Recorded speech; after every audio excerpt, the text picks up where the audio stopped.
lamɛnbagaw cɛ ani muso denmisɛn ani maakɔrɔ Mali kɔnɔ ani Mali kɔkan an ka foli b'aw ye ka kɛ n'a ka waati foli kan ye aw bisimila yelen jɛmu kɔnɔna na an ka bi yelen o ye jɛmukan kɛrɛnkɛrɛnnen ka sabu kɛ waleya min kɛra kunun selidon an ka misiriba kɔnɔna na ko selidon ye nisɔndiya don ye selidon ye yafa don ye nka a waleya kɛra an ka misiri kɔnɔ min bɛ mɔgɔ dabala ban kosɛbɛ o la an ye ci bila maa faamuyalenw dɔw ma ko kɛra minnu yɛrɛ ɲɛna u kana ka se ka walawali kɛ an ye ko maa faamuyalen fɛ baro a bɛ kɛ sababu ye faamuya bɛ sɔrɔ o de la Hɔrɔn TV ye ci bila Musa Tɛnbine ma ka bɔ Joliba TV la Musa Tɛnbine i ni sɔrɔ. I ni ɲankuma ni ce ni baraji a wele ka na walasa an kana se ka hakilina fɔ ko la ko min kɛra kunun donc an b'i fo ka lamɛnjɛkulu fo surtout ka technicien yɛrɛ fana ko fo sabula an bɛ se ka fɔ mɔgɔw b'a fɔ cogo min olu de bɛ dibi la olu de bɛ baara ninnu bɛɛ kɛ nka olu yelen tɛ donc an bɛ foli lase aw bɛɛ ma nin waati in na. D'accord an yɛrɛ ka foli b'i ye mɔgɔ filanan o ye Malik Konate ye ka bɔ Hɔrɔn TV la Malik Konate i ni ɲankuma. An b'aw fɛnɛ fo aw ka wuli ka jɔ n'aw ka cɛsiri la Hɔrɔn TV baarakɛla bɛɛ lajɛlen ka taa se fo régime k'u bɛɛ lajɛlen fo ka filɛlibaga n'a lamɛnlikɛlaw k'u bɛɛ lajɛlen fo an b'a fɔ k'a fɔ Ala ka san caman yira an na komi an bɔra seli la cogo min na u ka yafa anw ma an ka kumaw ka ca donc an yafalen n'o bɛɛ lajɛlen ma. Ayiwa an yɛrɛ ka foli b'i ye i n'a fɔ an bɔra k'a fɔ cogo min na lamɛnbagaw an bɛna kuma waleya min kɛra kunun an ka misiriba kɔnɔna na ni o ye selidon yɛrɛ ye i n'a fɔ maaw taara k'u ka taa seli nka dɔw taara u taara ŋaniya wɛrɛ la Musa Tɛnbine an b'a daminɛ e la ko n y'a ye o ka fisa n y'a mɛn e yɛrɛ min tun bɛ kɛnɛ kan i bɛ se k'a ɲɛfɔ an ɲɛna ko min kɛra misiriba kɔnɔna na bon ko min kɛra misiriba kɔnɔ kunun o ye dabalibako ye surtout yɛrɛ bɔra k'a fɔ ne yɛrɛ ka chapeau min ye Maliki ye n b'a fɔ kosɛbɛ sabula kunun an de ye o janjo kɛ ka ca Ala fɛ janjo gɛlɛba ninnu bɛɛ la i b'a sɔrɔ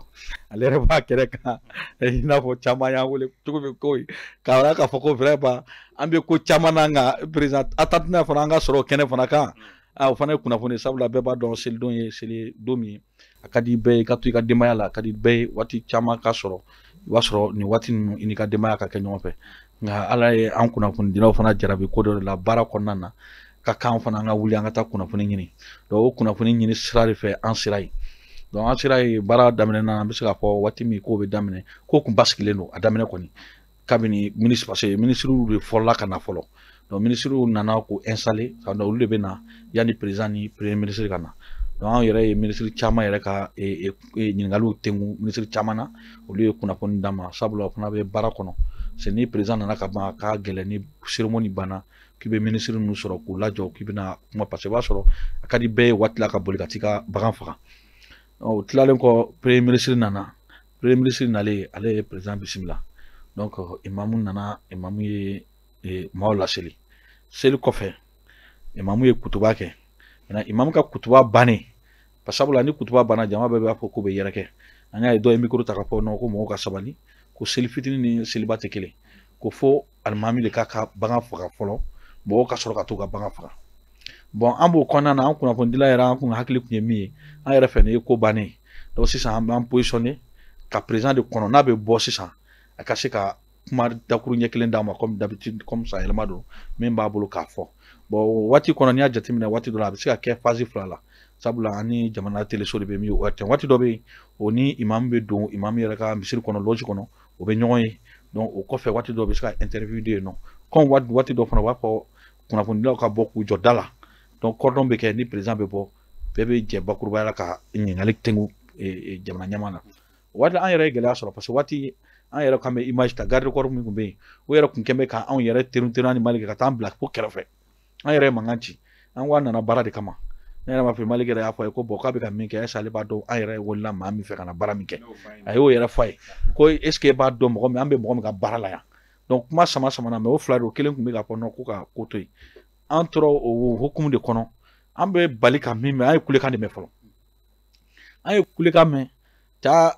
anw donna sa précipitation na jama tora mouvement kɔnɔna na o waati kɔnɔ o waati kunkurunna sangani kunkurunna mɔgɔw girinna dɔɔni nka ne yɛrɛ balila ka dɔ fana tun bɛ yen kun bɛ sɔrɔ o y'a ka PA bɔ PA b'a bolo sanfɛ a donc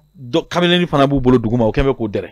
maintenant kelen kun y'a essayé k'a bɛ boli ka bɔ o y'o fana minɛ donc o don na kɛ donc i n'a fɔ ta kɛra Masara ka sɔ la anw ni ministre bɛɛ dorogora ɲɔgɔn na cɛ bɛɛ bi k'i yɛrɛ ɲini san ani premier ministre bɛɛ bi k'i yɛrɛ ɲini nka olu ka objectif kun ye min ye sisan ka se ka président lakana donc an tora o girigara kɔnɔ parce que président fana ye kɛ cɛ nana mais min kɛra dabalibako ye n'i ye président yɛrɛ jateminɛ président bi sigilen bɛ position min na n'i ye aran fɔlɔ lajɛ ka aran filanan lajɛ sécurité mɔgɔ minnu bɛ veste la o minnu tɛ veste la o c'est à dire a kɛra nin sera ka et puis tuguni kɔfɛla la fana cordon de sécurité de bɛ yen c'est à dire nin sera ka infiltrer cogo di nin waati nin kɔnɔna na fo ka na gɛrɛ président na ka se ka nin ko ɲɛsin président ma o de kɛra an yɛrɛ dabalibako ye donc o y'a cɛ maîtriser ka ta kɔfɛ o tilala ka mɔgɔ wɛrɛ minɛ ka bɔ n'o ye bon fo ko yɛrɛ calmer waati parce que o ye Assimi bila couloir dɔ de kɔnɔ Missirah Kutuba Alimami bɛ jɔ k'i seliki ɲɛsin yɔrɔ ma o y'a bila o kɔnɔ sɔɔni an yɛrɛ ɲɛ b'a la o b'a sɔrɔ olu yɛrɛ danaya sɔrɔ ka fɔ sisan kɔni o bɛ se ka bɔ n'a ye waati min o b'a sɔrɔ ka bɔ n'a ye ka ladon a ka pick-up kɔnɔ ka taa n'a ye. donc i ka kuma na o b'a yira k'a fɔ mɔgɔ kelen kun tɛ quoi. non bon mɔgɔ minnu kɔni minɛna kɛnɛ kan mɔgɔ kelen tɛ mais a bɛ se ka kɛ ko bɛ kɛ parce que ko nin kɛra barika wuli cogo min donc mɔgɔ o mɔgɔ min n'o sigira mɔgɔ o mɔgɔ la n'i kɛra sigana mɔgɔ ye o b'i minɛ de fɔlɔ donc n'i taara peut-être ni sɛgɛsɛgɛli kɔfɛ ni nɔ t'a la ou bien ne y'a ye k'a fɔ ko bon a bɛ se ka kɛ ko wɛrɛ min tɛ nin ko ye i bɛ se ka labila mais kɛnɛ kan an kɔni ye mɔgɔ min ye o ye mɔgɔ fila kɔni minɛ anw ɲɛna mais kɔfɛ an yɛrɛ bɔlen ne tun ye mɔgɔ kelen fana ye bazɛn kun b'o la o fana tun bɛ polisiw bolo ka taa bon a bɛ se ka jate ko mɔgɔ saba mais an tɛ se k'a fɔ o saba bɛɛ nɔ b'a la mais maa kelen muru kɔni tun bɛ min bolo o kɔni danaya b'a la parce que ale kɔni y'a acte posé de donc o yɛrɛ de minɛna fɔlɔ ka bila pick-up la yanni fila ninnu ka bɔ wa n'i y'a jateminɛ hali mɔgɔ filanan ma o bɛ ka bɔ n'a ye waati min i b'a ye k'a fɔ fɛn c'est à dire ko nin voilà a ma kɛ kelen parce que hali a ka samara o y'a to yen ka samara don o y'a sɛnsɛn cogo dɔ la donc nin bɛɛ b'a yira an tɛ se k'a fɔ a nɔ b'a la nin waati puisque enquête dayɛlɛlen don donc don nataw la peut-être k'o na diya an yɛrɛ ma. d'accord ayiwa Malik Konate ko n bugɔra n somɔgɔw ɲɛna a ma se kisama la e yɛrɛ tun bɛ kɛnɛ kɔnɛ nɔ e jateminɛw jumɛn kɛ waleya in kɛra cogo di mɔgɔ joli kun est ce que dɔw ko sika bɛ muru ko in na est ce que e yɛrɛ i y'a ye wa. bon an bɛ fɛ ka mun fɔ ni muru ma ye mɔgɔ tɛ blessé o ne ye mɔgɔ min yɛrɛ blessé n'o ye Assimi ka médecin chef ye parce que ale ye poro cɛ kan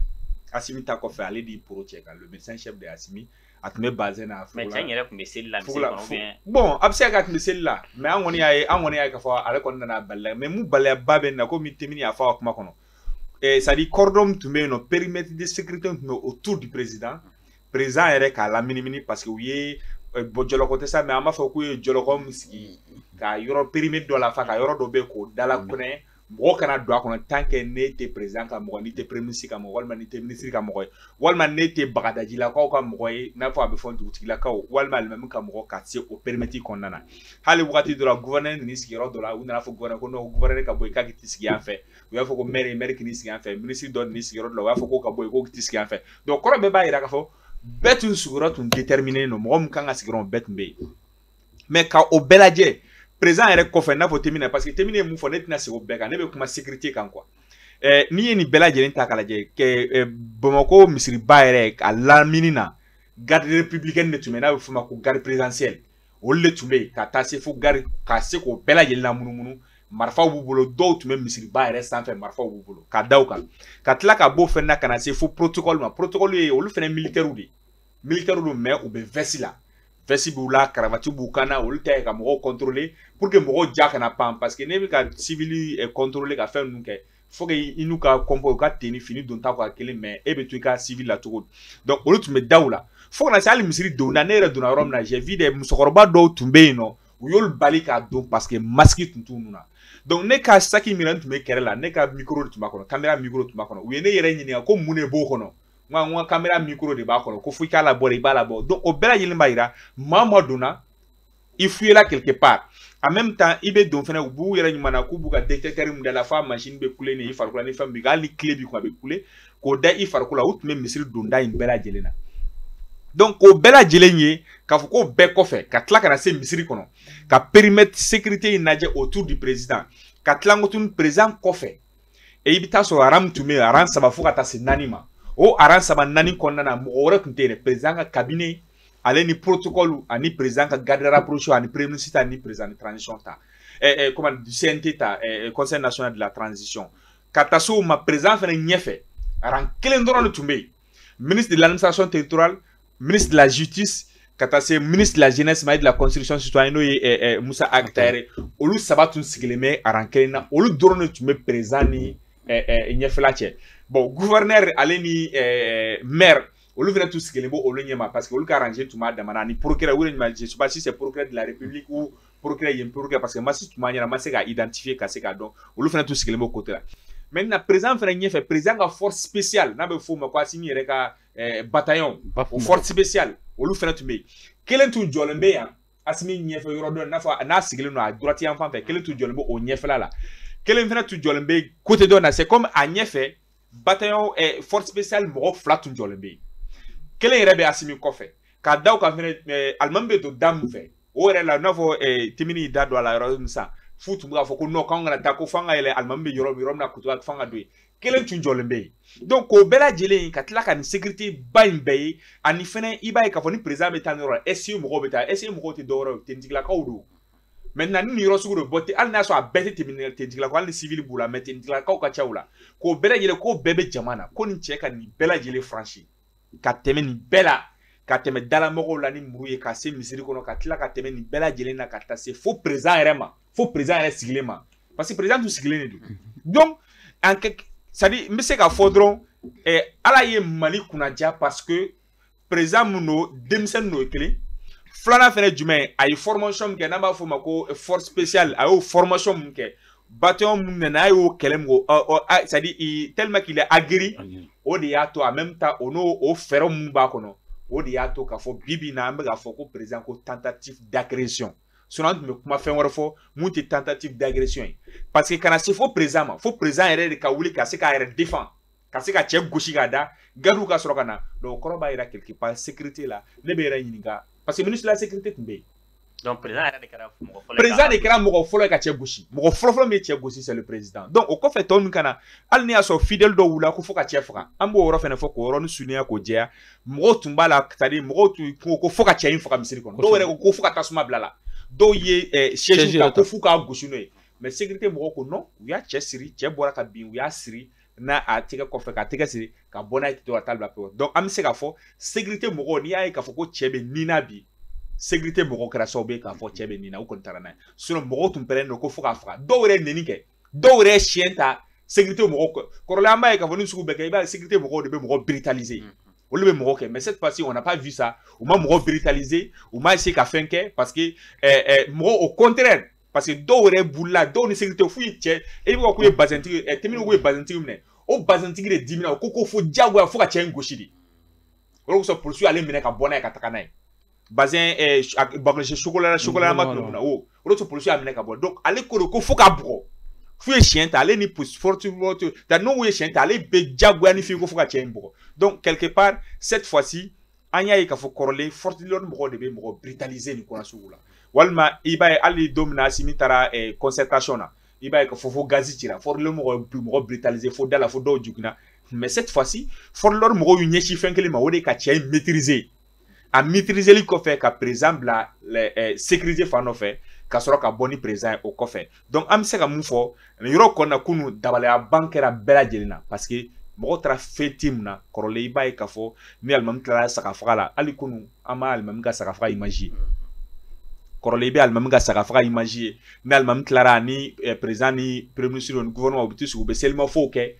président yɛrɛ bɛ selimafɔ kɛ misiri kɔnɔ o kɔfɛ alimami bɛ bɔ mɔgɔw bɛ tugu a nɔfɛ u bɛ jɛmɛw fɔ an b'o si ye cette fois-ci parce que situation yɛlɛmana anw minnu yɛrɛ tun taara k'a fɔ k'an bɛ taa a couverture kɛ parce que seli don ka taa yira maaw la président ni jamanakuntigi ni premier ministre ni gouvernement ani jamana institution u taara ka se ka fête in diya mɔgɔw bolo mɔgɔw hakilinata ye fête ka u ka fɛn jumɛn ka dugawu don kɛ Mali ye anw tun taara o couverture la mais an y'a ye k'a fɔ sujet yɛrɛ yɛlɛmana anw bolo complètement on ne parle plus c'est-à-dire en quelque sorte hali ni fête seli tun bɛ fɔ mais i b'a ye regard bɛɛ tun bɛ agression de kan donc fɛn min don ko ba don ko cɛjuguba don mais an b'a fɔ nin t'a siɲɛ fɔlɔ ko président ka agresser anw fɛ yen nin y'a siɲɛ filanan de bon ne bɛ se k'a fɔ n ka niveau la a bɛ se ka kɛ dɔw bɛ se ka o président wɛrɛw agressera mais o ma kɛ ne ɲina en même temps n ma o kunnafoniya sɔrɔ président fila kɔni de agressera ne ɲina ne bɛ se ka mun fɔ jɔnkuna t'a la o kɛra yan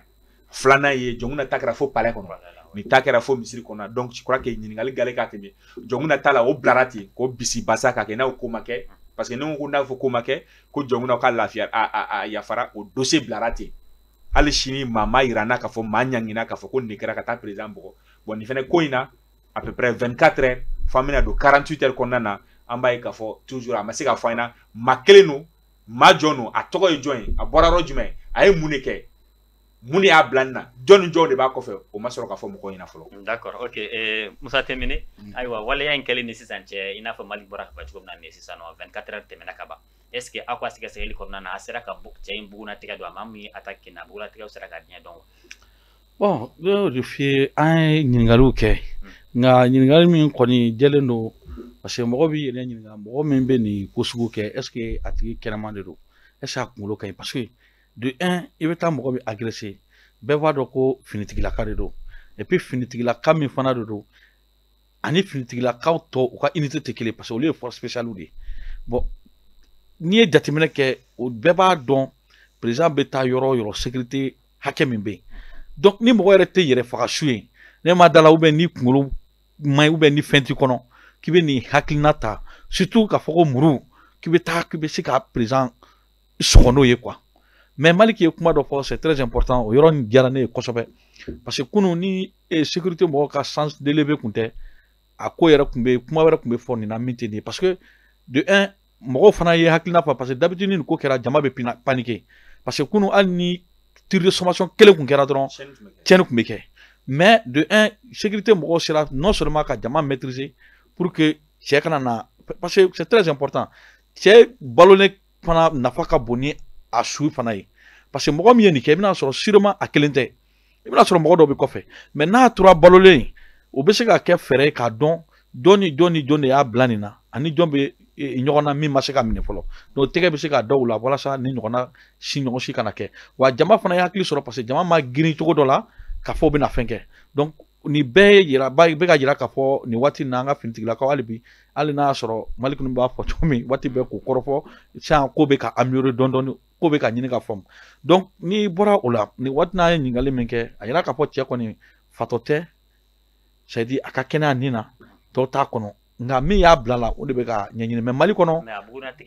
a bugunatigɛ de ma se ka fɔ mɔgɔ ye parce que e yɛrɛ b'a dɔn Mali kɔnɔ ni enquête dayɛlɛla dɔ b'a fɔ ni enquête bɛ en cours information dɔ bɛ a tɛ di mɔgɔw ma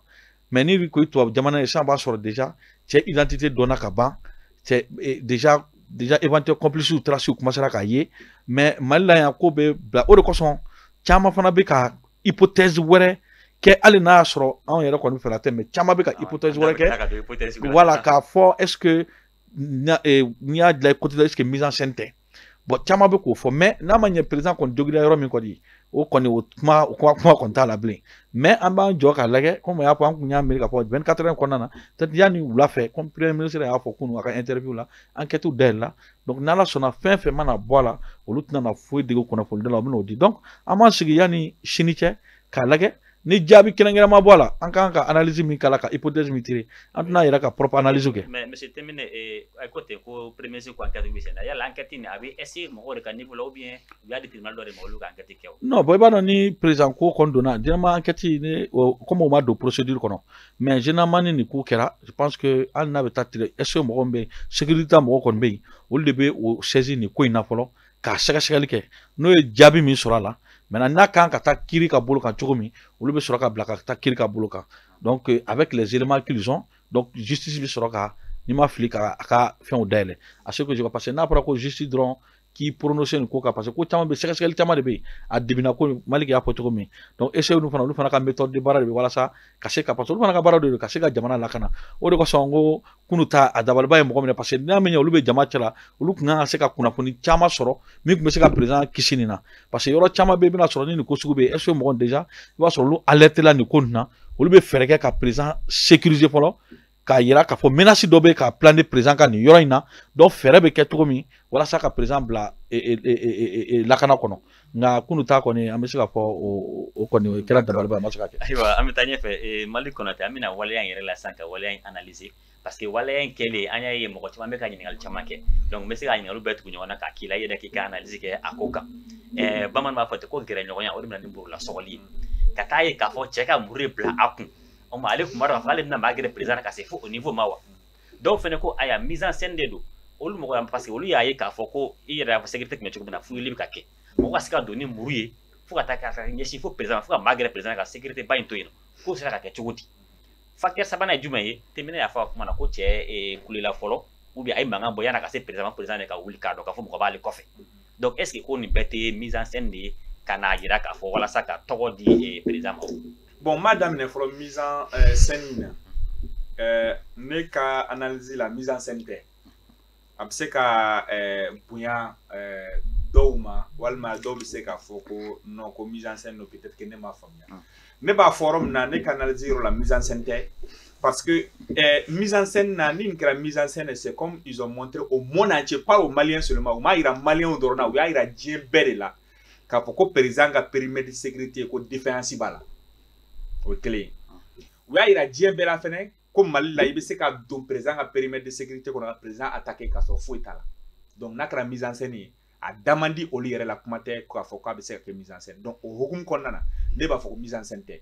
parce que mɔgɔ o mɔgɔ bɛ se hali ni mise en scène bɛ se ka kɛ a bɛ se ka kɛ mise en scène bɛ se ka kɛ yɔrɔ min ye min y'a sɔrɔ ko cɛ tun minɛna da la walima k'a fɔ k'a minɛna misiri kɔnɔna na à 100 mètres ou bien à 500 mètres ou bien à 50 mètres quelque chose comme ça a ma se président ma ko nka ko ŋaniya tun b'a bolo ka na se président ma an bɛ se k'a fɔ dutu bɛ est ce que mise en scène tɛ est ce que u ma nin ko in fɛngɛ an bɛ se k'o fɔ mais kana se fo président sigilen ma n'o kɛra mise en scène dɔrɔn kɔrɔ b'a yira k'a fɔ u y'a yira diɲɛ mɔgɔ yɛrɛ la k'a fɔ ko président ka périmètre de sécurité ko lakanabaliya ɲɔ ɲalen bɛ yen ko maa bɛ se ka président a tɛ fo ka taa se président ni ma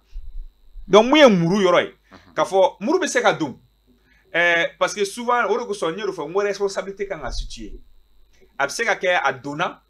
parce que misiriba kɔnɔna don ninnu nana waati min na a bɛ se ka kɛ cɛ donna avant que u ka fuyi daminɛ parce que ne yɛrɛ sera ye waati min na misiriba yɛrɛ da la 7h moins o y'a sɔrɔ fuyi ma daminɛ fɔlɔ ne tora mobile de kɔnɔ fo ka taa fɔ waati min na u nana k'u jɔ da la k'u ka dispositif sigi da la waati min na sansemanw ils ont commencé mais o y'a sɔrɔ mɔgɔ dɔw donna misiri kɔnɔ déjà o y'a sɔrɔ dɔw tun bɛ furanin na misiri kɔnɔ déjà o y'a sɔrɔ fidèle dɔw tun donna misiri kɔnɔ déjà a bɛ se ka kɛ cɛ donna k'a sɔrɔ ni périmètre ni si ma kɛ k'a sɔrɔ fuyi ma daminɛ da la fɔlɔ mais hali ni y'a sɔrɔ k'a fɔ cɛ donna sɔrɔ fuyi ma daminɛ da la fɔlɔ mais misiri yɛrɛ kɔnɔ périmètre de sécurité tun bɛ autour du président donc k'a fɔ ko bɛɛ lajɛlen ka kɛ k'a fɔ ko cɛ ka don fo ka na président attaquer ko mise en scène don ne ma mais couteau yɔrɔ la a bɛ se ka kɛ a donna k'a sɔrɔ fuyi ma daminɛ da la fɔlɔ donc ani muru bɛ se ka don k'a sɔrɔ o ma contrôle n'o fuyi ye mun ye ka contrôle daminɛ da la fɔlɔ a bɛ se ka kɛ o cogoya ye maintenant mun ye k'a fɔ ko cɛ kulera mais c'est tout à fait normal parce que problème yɔrɔ min na ni mɔgɔ bɛ fɛ ka acte jugu kɛ surtout n'i sera a yɔrɔ yɛrɛ ma i bɛ kule de c'est comme yɔrɔ min na minnu bɛ fɛn kɛ sport la fɔ an b'a ye jeux olympiques la u bɛ berew fili tancogo la i b'a ye u bɛ boli ka na ni bere ye u bɛ se yɔrɔ min na bere fili u bɛ kule c'est à dire c'est pour c'est à dire kulekan in bɛ force de d'u ma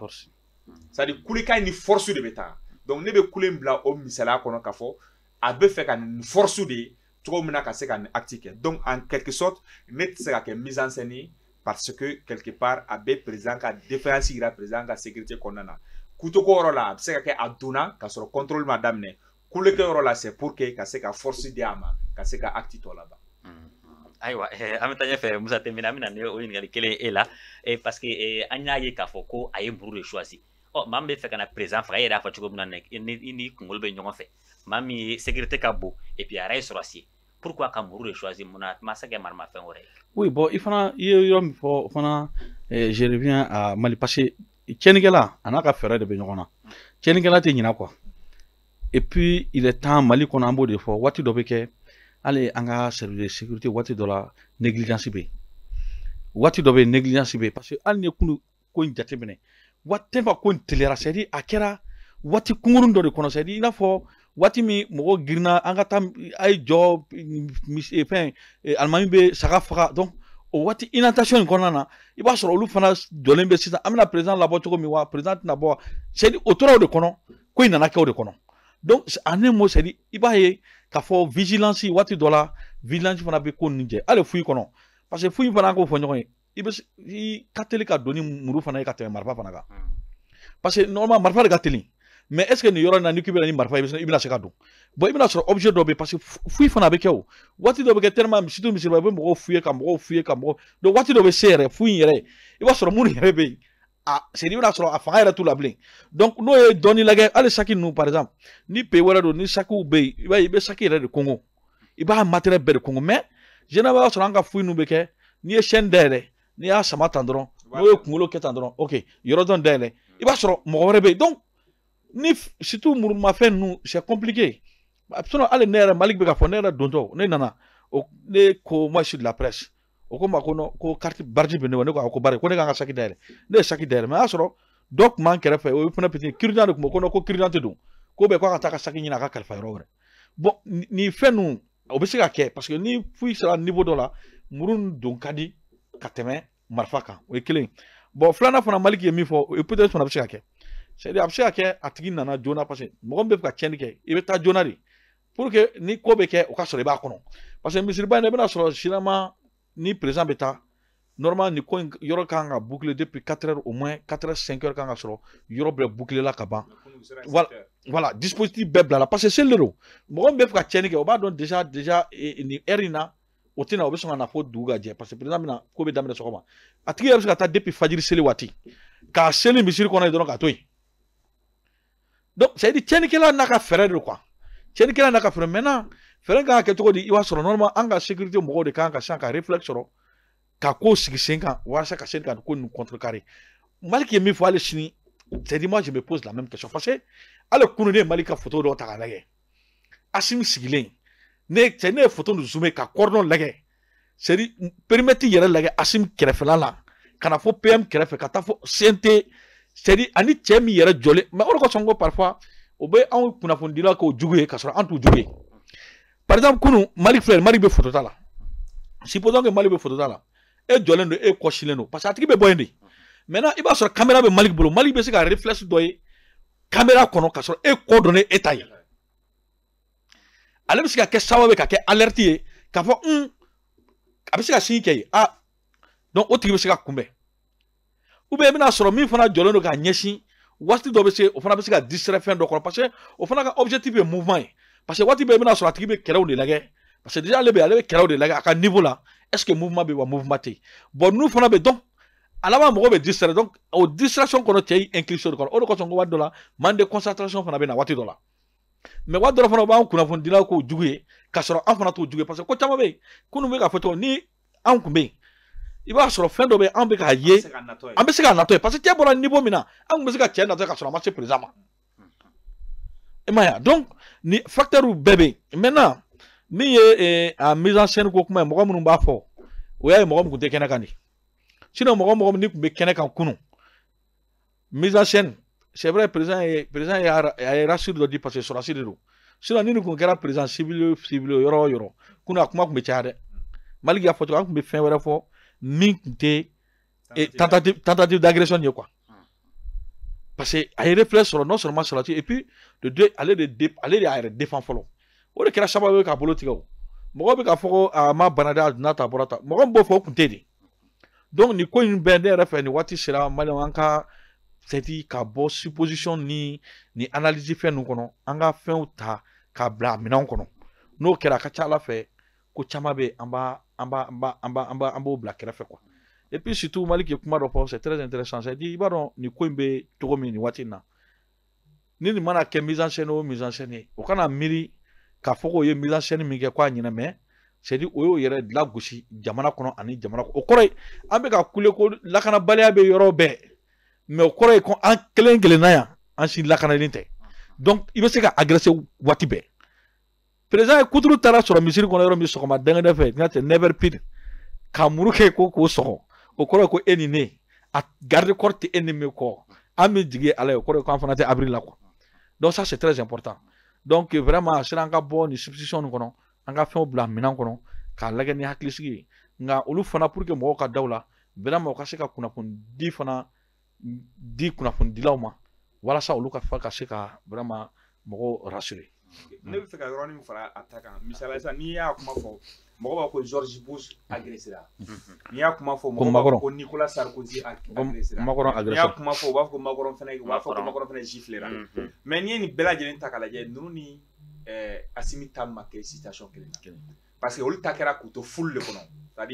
c'est-à-dire souvent foule tɛ se ka contrôler c'est comme a Macron ta la ɲɛsin dɔ ma kɔnɔ k'o bɛ ka fɔ o bɛ fɛ ka fɛn dɔ fɔ a y'a gifler donc o tɛ se ka maîtriser Bush ta la cɛ y'i to yɔrɔ dɔ de la ka fɛn dɔ kɛ k'a bon mais k'a gɛrɛ a yɛrɛ la a ma se ka kɛ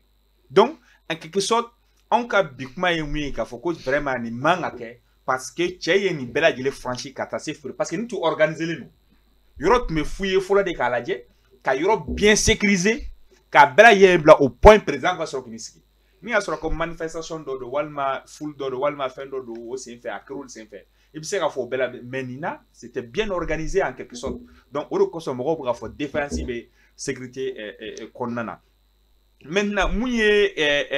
yɔrɔ min ye ne y'a sɔrɔ k'a fɔ Temini o yɔrɔ fɔ Assimi sigilen nin fɛnɛ sigilen n'o ye Choguel sigilen président du CNT sigilen ni bɛɛ lajɛlen kɔfɛ ninnu bɛɛ sigilen don cɛ min ɲɛsin maa si ma Assimi Kɔrɔbɔrɔ c'était vraiment déjà préparé et il connaissait déjà sa cible a b'a ka cible dɔn a b'a dɔn o sigilen bɛ niveau min na a kan ka mun kɛ a bɛ ɲɛsin o ma donc a y'o de kɛ quoi donc a y'o kɛ c'est-à-dire ne bɛ se k'a fɔ cɛ y'a ka objectif dɔ atteint parce que a sera présent ma hali ni y'a sɔrɔ a ka laɲini c'est-à-dire objectif final tun ye mun ye n'o ma se ka kɛ ma a y'a ka laɲini belebeleba a y'o sɔrɔ ka parce que a sera présent ma parce que ne y'a sɔrɔ a tun ma se président ma a tun bɛ fɔ de ko wa u ye dɔ minɛ yen fɛ a tun bɛ fɛ ka nin kɛ o kuma tun bɛ fɔ mais cette fois-ci on ne voit que tentative d'agression du président et jusqu'à ce que dɔw b'a fɔ ko c'est-à-dire a tun bɛ dangarikɛ président ka ɲɛnɛmaya la donc c'est très très grave donc mun no dɔrɔn o de ye k'a fɔ an kana Assimi ka kuma in jate Assimi ye mun fɔ an ka fara ɲɔgɔn communion i bɛ taa sɔrɔ maa dɔ ye nin kɛ bon n'i bɛ jamana ɲɛmɔgɔya la dɔw b'i contre la dɔw b'i fɛ dɔw t'i fɛ a bɛ taa an ka ɲɔgɔn minɛ an ka nin kɛ o man ka jate o on a touché à la République même aujourd'hui on ne dit pas que Assimi est le président de la République mais on a touché à une institution de la République la première institution de la République a été attaquée donc c'est le problème de tous les Maliens donc bɛɛ ka kungo de don hali ni Assimi k'ale yafara n'a fɔ Jɔnkuna y'a fɔ k'a yafara cogo n'i y'a mɛn Jɔnkuna k'a yafara k'a ko bila ten nin fɛnɛ de kɛra o sinon minnu ye Jɔnkuna bugɔ ka Jɔnkuna da fo jeli la ka jigin ni fɛnw ye ka vidéo kɛ ka dabarabayaw kɛ k'a fɔ ko an ye président faga k'a ka samara segelen filɛ an bolo ni ɲangili tun kɛra k'olu tigɛ ka se k'o se bɛɛ k'o ye m'a ko mɔgɔ tɛ a kɛ sa a tun bɛ gɛlɛya mais o la ko président k'a yafara ko k'o datugu ni maa min ye crime kɛ an b'a ta k'a se k'o ko lajɛ k'o don politique bunakun kɔnɔ ka se k'o datugu donc n'an t'o datugu na e bɛ se ka kɛ président sini ne bɛ se ka kɛ président sini Temini bɛ se ka kɛ président sini est ce que Assimi y'a yɛrɛ défend bi cogo min na an bɛ se k'an yɛrɛ défend ten wa ala ma n'a cɛ janya si c'était Banda o ala ma n'a cɛ janya si c'était IBK et ce sont pas des c'est-à-dire même si Banda est militaire mais olu bɛ niveau min na u tɛ se ils sont pas aguerris en même temps ka se ka mouvement sugu dɔ kɛ i n'a fɔ Assimi y'a kɛ cogo min na donc u kan ka jateminɛ k'a lajɛ nin ko in na ka ɲangini kɛ fo ka se ɲangini dan na le procureur de la République doit sortir Mali kɔnɔ an b'an y'an ye ko nɔgɔ ni procureur fɛn bɛ sen na ko bɛɛ kan ka to ko enquête bɛ sen na kan ka to enquête ka datugu on a vu dans les autres pays les gars là qui a giflé Macron plateau ma sigi wa cɛ in ye jɔn ye justice enquête bɛ niveau jumɛn na a bɛ niveau jumɛn na a bɛ dossier bɛ niveau jumɛn na jugement donna a ye mun de fɔ juge ye mun de fɔ avocat ye mun de fɔ a ka dɔnni ka avocat ye jumɛn fɔ ils ont tout dit ka bɛɛ fɔ mɔgɔw ɲɛna cɛ yɛrɛ acte kɛ kun jumɛn a ka kuma di cɛ yɛrɛ ma cɛ ye acte kɛ kun jumɛn na a bɛ cogo di est-ce que mɔgɔ dɔ b'a kɔfɛ mais pourquoi au Mali on a essayé vraiment ka mɔgɔw lasunɔgɔ ka mɔgɔw ja panpan non ni ko bɛ justice kan ka na kuma ni ko bɛ tan an bɛ kuma mais on voit dans les autres pays les gens parlent ou bien olu n'anw tɛ jamana kelen ye walima sariyaw bɛ cogo di code pénal ko bɛ cogo di donc je pense qu'aujourd'hui le procureur doit sortir pour faire la mise en jour des Maliens k'a fɔ mɔgɔw ɲɛna ko bɛ cogo min na Temini kuma dɔ ko a di SOE ka baara SOE ka baara min ye ka se ka SOE ka baara tɛ ka nin kɛ o SOE ka baara ye min ye ka se ka ko kunbɛn walima ka information transmis on dit service de renseignement service de renseignement jumɛn o ka renseignement di président ma bon nin bɛ se ka kɛ ka se k'o ko ninnu bali jɔn b'o ko bali c'est les forces de l'ordre c'est les agents de la sécurité et de défense olu de kan k'o ko ninnu kɛ jɔn de ka baara ye sisan ka se ka ko sɛgɛsɛgɛ ka se ka ɲɛɲini ka se k'a ɲɛdɔn ça c'est la justice ka jalaki ka jalaki biaka ka joti ka jodama c'est la justice aussi qui peut demander à la gendarmerie nationale ou à la police nationale de mener des enquêtes mais là est-ce que bara bana est-ce que bara tu mu o de ka renseignement de yani ko ka kɛ ni bɛ se ka kɛ est-ce que bara do wa est-ce que bara mi bon ni mun kɛlen fɛ karisa tu mena kun karisa bɛ na ko information transmise mais est-ce que bara tɛ ka numɛ ko tu blo kɔrɔ ko torturer walima ka fɛn dɔ kɛ walima ka fɛn dɔ kɛ walima ka non il faut que Becky joue à là. Et notre justice doit vraiment faire ce travail-là. C'est comme la théorie de 10, 11, 12. Mais jusqu'à présent, à part deux communiqués, qui a vu un procureur devant une caméra pour s'exprimer sur la situation, pour dire que enquête est niveau de là, on sera qu'à niquer. Bon, comme on l'a maintenant, bon, on a maintenant mon boro là. les gens, le peuple malien, tellement fait Djamana ko do moko be kuna funa la ko be niveau du mena. Mau agressé à Bamako ko enquête en cours. Enquête be niveau du mena. Parce que le problème la justice en général moko va foko ou mako moko be bi oluka. Oui, moko be bi parce qu'il y avait foko enquête en cours. Na foko enquête be en cours, ça veut dire que le dossier a été judiciarisé. Ça veut dire que le dossier est au niveau même d'un tribunal. Et ça veut dire que le dossier est juste dans des boulots. Voilà, le procureur dans des boulots. Donc, raison pour laquelle les gens se tournent vers la justice pour dire que la justice est barake. Donc, au kumuna, à quand justice kabo, kase ka nyefoli ke mugoina. Bo bibi na karsa mine na kunu. Atume tentative d'agression, atume ka président na agressé. John do karsa de do. Bo atoko Maliki Konate. Abibo dugujumana, abibo yilemani. Abe bara jumeke journaliste do. Wa abe ngani karsa ou dira kan ke nyongo fait. Wa aye ne ka abe nke. C'est la justice qui on a vu ça dans les autres pays. Le procureur sort. Aux États-Unis, on appelle ça, je crois que c'est Michel, comment dirais-je, le chef de police. Allez, boire, avait fait un faux. Avait fait un faux, fait un niveau là. Le procureur aussi, chef de police, m'bega enquête menée, cassé ka enquête menée, kala m'bala. Obe bo enquête menée niveau na bo faux. Le procureur sort au niveau de la justice, a fait un niveau du menaka boko faux m'roina. Mais pourquoi on ne fait pas chez nous? Et il est temps, ça dit, je sors pour que cassé ka niro la banque, cassé ka doclu. Quand le Mali qu'on arrive vraiment à informatiser nos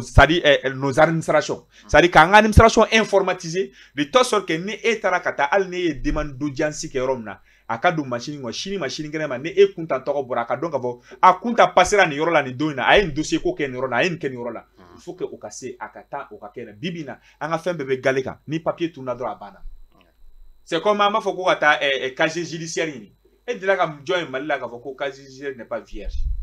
Le casier judiciaire n'est pas vierge. Attends, il y a un tribunal là, qui est de là, comme John Mafoko, un de là, comme à part le fond, il y a un mineli donaka, dangane ma keneka. Alors, là, il me beaucoup blague,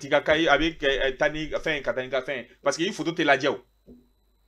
Il me blague, Tanika, fin, droit, il faut que casier judiciaire là-bas. Donc, il est temps. Parce qu'au Bela Djelina, ne traqué ka casier judiciaire, il y a sur informatiser et de là à passer tribunal boulot, et de là à condamner des trucs comme ça. Il te taper dans le dossier de Menako, car ça, de là à taper. Parce que c'est lié. Casier judiciaire lié, les bémouna, ne a soit articulement à condamner. Donc, ne toko dora ne a soit condamné de longa, le seul baïra ou car ça de là à condamner. Mais c'est quand il n'a soit condamné, Dieu m'a beaucoup de là à condamner. Donc, vraiment, cette proposition, c'est vraiment qu'on essaie vraiment d'informatiser en fond, fait trop parce que la corruption n'y a parce que warbe boite ko la bela ntika kono maintenant be fengara tourna sous da warbe transaction beke katu beke ka ko sadi bo ka informatiser donc la sobe ko chawan jamana ko na be no ka ali police la circulation ne war ko beke parce que police ba fina ko wa go kebe nan saraka be tike de ma ete dans le ba ko police be keme fladima mais ni asoro ere ba do galika police il verbaliser a be ka informatiser a be do machine kono ate dans police ro da bita fu fa wara fait tu es obligé de payer. Ok, avec la grande conclusion tirée, monsieur Temina mina e fan fait. Ko walinke ni sisante akon masega do mamunu yake mawamu mono du monde masega do mais kuna fundila funa yuda masega sel kelaye e ni wale yankeli alna masega do flo mamundo groupe munundo ni ka nyangata ke prezama ni watina abe jonde arranger monde na ni wati ka nyini ka fu président refaka. Voilà, bon par exemple il va dans ni coin ni question de beka poser. Ne rebeka ni question de parce que moi je me demande à nereme hakli fonga est-ce que mo nous fana ming bika ni wale parce que mo chamate ni transition ni fana anyelen fait oui follow bon président ameo danga mina sisa ni ala kan kishi ni mi gana mi kumano ku abutira kunu jamana kumana ta danga jumerika wa ni o fana tei abe jone arranger kuma bebe non bon on de jera ka kuke ni ko kera est-ce que fana ni teke sawe ka singa do onu nyongo tena soro solidarité parce que ba non ko analyse kabo anglais chamaka et puis c'est un sujet qui est très sensible donc on a photo mi amba comme président bora ka yafara malgi ya photo mi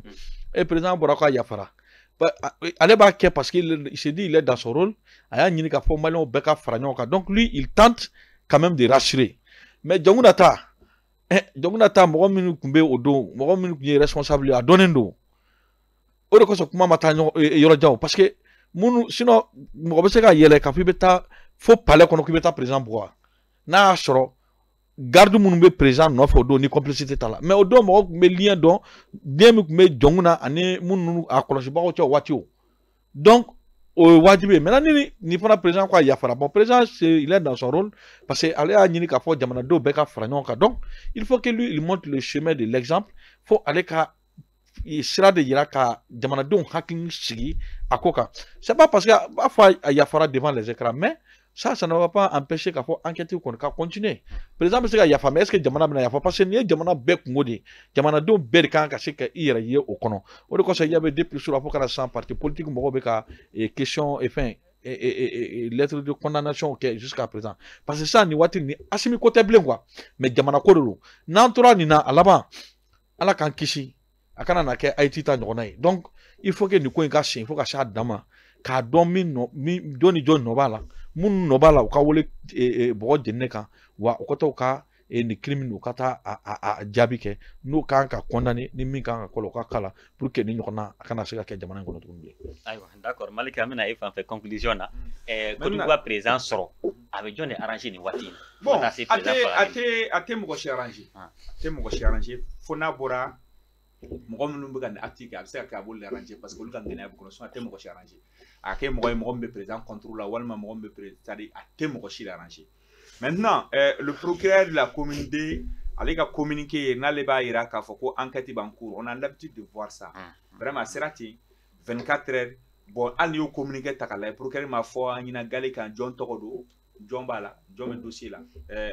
atiki to ko jumé enquête en cours suspect minena oui suspect John ma foi il m'a fait à qu'on fera président à lui-même il a dit que ouais quelqu'un a essayé d'agresser le président à la grande mosquée voilà en même temps c'était fait les enquêtes sont en cours avec date mais parce que mal là c'est comme ça ni à parce que c'est toujours comme ça il faut que enquête ka date bon ni enquête be date ko ta so évolution ka fo mo ko ina date na to di atatam kera Radisson na ni wadi sen ga blali c'est felate John Tumaro John tu a Radisson attaque qui an woni ko attentat terroriste ko terroriste do nana ko islamiste wore ni ko islamiste do nana ko ka Radisson attaqué mais John wa identité John donc asira théorie ka fo mo ina en même temps dossier be niveau du mati condamné combien d'années drama amanu du binaka ou ka fo mo ina publiquement ce n'est pas des choses à cacher ou ce n'est pas des choses où anga essayer ka do bibina ou trani fin ka ta chebla SE là je pense que comme mais c'est quand quoi le gars n'a plus sa raison d'être à la SE. Pour moi, hein, parce que c'est service de renseignement, n'a plus sa raison d'être à la SE. SE, moi, c'est l'information fin soro. Ou quand on a dit gendarmerie, ou police, ou bien, ou le président est quand on a traité. Essentiellement, le président transmet l'information. Mais, tiens, maintenant, on va table la SE là. Pour qu'elle ait une enquête, alors que pour qu'elle ait une enquête, le procureur ne doit pas traiter avec la SE. La SE travaille directement avec le président. Pas plus ni moins. Donc, pour que les membres de communiquer, ça c'est la police ou la gendarmerie. Mais vous avez un bloc à boulot kanwa. Vous avez un bloc à boulot kanwa. Comme ça, enquête est menée, police de Kangi dit, la police m'a enquête, m'a donné information sur a dit FEMA. Mais pour la police ne peut pas aller demander à la SE de leur donner des informations pour qu'il dit programmement. La gendarmerie ne peut pas aller à la SE qui dit SE moi qui a information pour qu'il dit programmement. Je pense qu'il est temps. Beka Kaourou, Beki Jojo, Roxono, Beki Take. Et SE, il ka barami, il ka baraket. Et gendarmerie, il ka barami, il ka baraket à Chikola. Ni Bea ka baraket. Jamana betani fait Jamana be yiriwa. Ne journaliste ko na fonda ne njonga baradeke. Ne matansi no politique kula. Matansi no ko armée kula, matansi no kula, mais ne nga baraket tukula. Mais moko be kuna foni ya juma soro. Donc il est temps ko nyongona kele ne kake. Ni ko ina o ka bo essayer ka boloka. Ou ka di police ma walma gendarmerie ma o be procureur fene ka bara no parce que kuma chama fene o procureur kan nga kan nge mais o fene be procureur ka bara ton no ya bolo parce que procureur be interlocuteur direct so ka so ma passer sera wara o fait parce que procureur be se ka ordre bi commissaire kan a se ka ordre bi gendarmerie commandant ka fo ayni keta mais se ka ordre bi essayer kan donc quelque part bela jelen ka responsabilité dégager le beki joy joro la to mina ni ko mi se ka dangene ani asimi yafara on m'a yafa non on est jamais rencontré parce que la République a été attaquée et moi je peux être président et pour que ne fene kana bin yona kono il faut que la République s'assume il faut qu'à ko kanye ni ka donc to na yona wara kana ke d'accord abi fo ambe do ke alaka ako ɲɛɲini k'a ɲɛ bɛɛ ka se ka i ta fan ni nafa dɔn an bɛ dugawu don ka rapidement comme an bɛ seli la bon an bɛ dugawu don kɛ ala ka mali kuma bɔ toujours amin ala k'an tilen mali ye amin k'an jɔ mali ye k'an bɛ baaraw baara kɛ an ka kɛ mali ko ye an ka mɔgɔ ko bɔ a la parce que bi bina mali kɔnɔ a kɛra ten cogo la karisa ye ne ka guide ye karisa ye ne ka karamɔgɔ ye karisa ye ne ka nin ye karisa ye ne ka nin ye n'an ye fɛn o fɛn kɛ n'an ma maga o tigilamɔgɔ la a bɛɛ ka ɲi mali bɛ buruja mali bɛ neni mali bɛ lombolama o t'an ka sira ye mais ne magara n guide la ne magara n ka karamɔgɔ la ne magara n ka karisa la ne ka somɔgɔ la n bɛ wuli k'an jɔ donc an k'o dabila ni maga kɛra mali la an ka wuli k'an jɔ an k'an jɔ mali ye k'a fɔ karisa ye n somɔgɔ ye o karisa ye nin ye o n'a ye tiɲɛni kɛ a ye tiɲɛni kɛ mali la parce que bamananw b'o de fɔ ko ni musokɔrɔbanin ko diɲɛ ka wuli a tɛ fɔ a yɛrɛ kɔ donc n'an ko karisa k'e ta mali ko la n da t'a la nin bɛ tan to ka karisa bɛ ta karisa bɛ ta ni mali cira a bɛ firan bɛɛ da la nationalité bɛ minnu bolo olu bɛ taa o bɛ taa jamana wɛrɛ kan donc an wuli ka jamana ye maa min bɛ kɛlɛkɛda fɛnɛ an bɛ dugawu kɛ ala k'u lakana toujours maa minnu fatura fɛnɛ an bɛ dugawu don kɛ ala ka hinɛ u la k'u dayɔrɔ suma u taara ka fɛn min to ala ka barika don u la an minnu fɛnɛ bɛ yan toujours ala k'an cɛsiri cogo don même temps ala k'an kisi k'an minɛ ko bɛɛ nɔgɔya bɛɛ lajɛlen ka yafa ma an yafalen don bɛɛ lajɛlen d'accord terminé e ka dugawu don kan ok d'accord o siratigɛ kɔnɔ an b'aw fo aw minnu ye an wele walasa an ka se ka na nin waati nin kɔnɔ an ye min ye hakilina ye min ye an ka se k'o di jamanajɔ la an y'o fɔ jamanajɔ ni bɛɛ na ne ka birikiden kelen a ka ca ala fɛ a bɛ jɔ nka maliki ye kuma min fɔ o fana b'a la sabula jamana in kɛra mali la n'i kumana ni min ma taa min dimi sira fɛ dɔrɔn o b'i buruja n'o m'a fɔ i sanna o b'a fɔ i bɛ ka baara kɛ karisa ye k'a sɔrɔ o tɛ bɛɛ ni hakilina de don a bɛ se ka kɛ bɛɛ tɛ se ka jɛ ka kɛ mɔgɔ kelen fɛ e bɛ baara dɔ la i bɛna sɔrɔ mɔgɔ surtout mali kɔnɔ o de ye defoba ye i bɛna sɔrɔ i kanubaga o tɛ se ka tiɲɛ f'i ye i b'a sɔrɔ i bɛ erreur kɔnɔ o tɛ se ka tiɲɛ f'i ye fo n'a tiɲɛna i bolo don min bon n'i ye mɔgɔ sɔrɔ kɛrɛfɛ min bɛ to ka fɔ ne hakilina ye nin c'est dire ce n'est pas a bɛɛ tɛ juguman ye i k'a lamɛn i k'i yɛrɛ bila en cause k'a lajɛ est ce que a bɛ ka min fɔ tiɲɛ de don wa a bɛ ka min fɔ a bɛ cogo di n'o kɛra o b'i yɛrɛ permettre i k'i améliorer donc ne yɛrɛ fɛ mali kɔnɔ an kan ka an ɲɛsin o de ma donc ka aw yɛrɛ fo aw minnu y'an wele surtout minnu yɛrɛ bɛ régie la nin waati in na walasa ka kumaw ni jaw sigi ɲɔgɔn kan an b'o fana fo k'an filɛbaaw bɛɛ fo k'a fɔ an ye seli min kɛ hali n'an kun taara an kɔni ka seli yɛlɛmana ka kɛ an bolo ko wɛrɛ ye donc an bɛ bɛɛ fo an b'a fɔ ala ka san wɛrɛ yɛrɛ na ala ka sanw caya ala ka hɛrɛ caya hali bi ala ka hɔrɔntɛ ka aw yiriwa hali bi ka aw ni aw ka ɲɛma ka aw kafo ɲɔgɔn na ka aw kanbɛn ka hinɛ banbatɔw la donc an b'a fɔ aw sanbɛ ala ka san wɛrɛ yirana san wɛrɛ fana an ka se ka ɲɔgɔn sɔrɔ ni hukumu kelen ka sɔrɔ kɛnɛya bɛ yen i m'a fɔ parce que ni kɛnɛya bɛ yen fɛn bɛɛ bɛ yen donc an b'a fɔ